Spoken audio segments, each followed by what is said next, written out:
ரஷ்யாவில் நிகழ்ந்த சக்தி வாய்ந்த நிலநடுக்கத்தை தொடர்ந்து அங்கும் ஜப்பானிலும் சுனாமி தாக்கியுள்ளது. ரஷ்யாவின் கம்சட்கா தீபகற்ப பகுதியில் பூமிக்கு அடியில் 20 கிலோமீட்டர் ஆழத்தில் பயங்கர நிலநடுக்கம் ஏற்பட்டது. இது ரிக்டர் அளவில் 8.8 பதிவானதாக தெரிவிக்கப்பட்டது. இன்னும் 60 நாள்ல ஒரு நிலநடுக்கம் ஏற்படும். ஆடி அமாவாசை கத்திலேறி விமானம் வரும்டா, அதுல உயிர் சேதம் வரும்டா சொல்லிவிட்டேன்.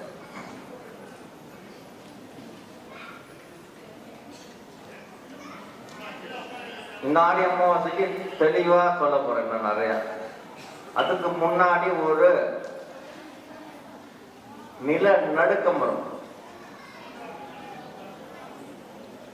ரஷ்யாவின் கிழக்கு பகுதியில் உள்ள கம்சட்கா தீபகற்பத்தில் 8.8 ரிக்டர் அலகில் பயங்கர நிலநடுக்கம் ஏற்பட்டது.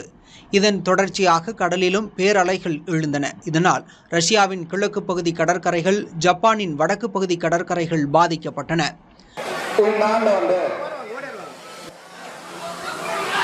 அதேபோல 18ஆம் முறை கருப்பசாமி நிலச்சரிவுகள், நிலநடுக்கங்கள் ஏற்படுமா? ஆனா கருப்பசாமி ஓரளவு காப்பாற்றி கொடுக்கிறார்.